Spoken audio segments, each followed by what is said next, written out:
అందరికీ నమస్తే అండి ఫ్రెండ్స్. ఇప్పుడు మన వీడియో ఏమంటే మన ఆశ్రమంలో ఈరోజు టిఫిన్ ఏమి అన్నట్లుగా మన వీడియో. ఇప్పటికే మీకు అర్థమైపోయింది ఏమంటే ఇక్కడ చపాతీలు కనపడుతున్నాయి కాబట్టి చపాతీలు దాంతోపాటు బొంబాయి చట్నీ చేసామబ్బా. చాలా టేస్టీగా ఉంటుంది, మెత్తగా కూడా ఉంటుందన్నమాట. ఎందుకంటే చపాతీ పిండి కలిపే విధానం ఆ విధంగా ఉంటుంది కాబట్టి మన వాళ్ళకి మెత్తగా వేడిగా ఈ విధంగా చపాతీలు అయితే వడ్డించాము ఈరోజు టిఫను. ఇక చపాతీలు చేయడం అనేది కొంచెం లేట్గా అవుతుంది, ప్రాసెస్ కొంచెం లేటే అవుతుంది.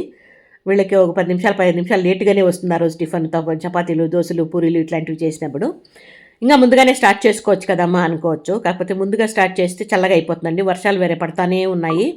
దానికనే ఈ విధంగా ఒక 10 నిమిషాలు లేట్ అయినా పర్లేదు, వాళ్ళకి వేడిగా పెట్టేటట్లు చూసుకుందామని హాట్ బాక్స్లో వేసి ఈ విధంగా పెడతామన్నమాట. ఇంకా చపాతీ పిండి కలపడానికి, చపాతీలు వత్తడానికి ఏదో మిషన్ కూడా ఉంది అంటారు. కాకపోతే కొంతమంది ఏమంటే అవి సరిగ్గా పని చేయవని కూడా అంటారు. ఏది కరెక్టో మనకు తెలియదు. కాకపోతే మనకి పిండి కలపడానికి, చపాతీలు ఒత్తడానికి మనకి టైం తీసుకుంటుంది అంతేగాని మనకైతే జనాభా ఉన్నారండి, ఇబ్బంది అయితే ఏమీ లేదు. అంటే మన ఆశ్రమవాసులు కొంతమంది ఉన్నారు, దాంతోపాటుగా మన స్టాఫ్ కూడా ఉన్నారు కాబట్టి ఇబ్బంది అయితే ఏమీ లేదు. చేసేవాళ్ళు చేస్తారు, కొంచెం టైం తీసుకుంటుంది అంతే, నో ప్రాబ్లం. ఇంకా ఈరోజు మన టాపిక్ ఏమంటే ఆడబిడ్డని కన్నా తల్లిదండ్రుల గురించి అనమాట. ఆడబిడ్డకి జన్మనిచ్చిన తల్లిదండ్రులు ఆ బిడ్డని ఎంతో అల్లారముద్దుగా పెంచుకొని ఆ బిడ్డకి మంచిగా విద్య, బుద్ధి, ఆరోగ్యము, మంచి బట్టలు, మంచిగా ఈ తల్లిదండ్రులకి ఎన్ని బాధలు కష్టాలు ఉన్నా కూడా బిడ్డని ఏ లోటు లేకుండా పెంచుకుంటారు. వాళ్ళకి స్తోమత ఉన్నా లేకపోయినా కూడా ఆ బిడ్డను మంచిగా చదివిస్తారు.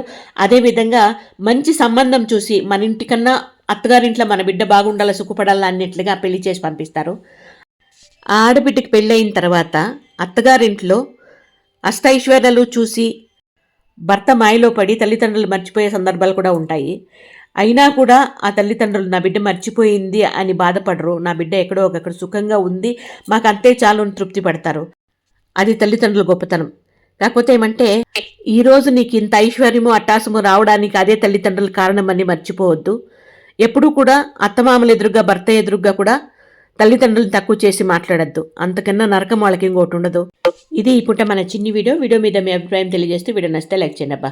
మీ విలువైన సమయానికి కేటాయించి వీడియో చివరి వరకు చూసినందుకు మనస్ఫూర్తిగా కృతజ్ఞతలు.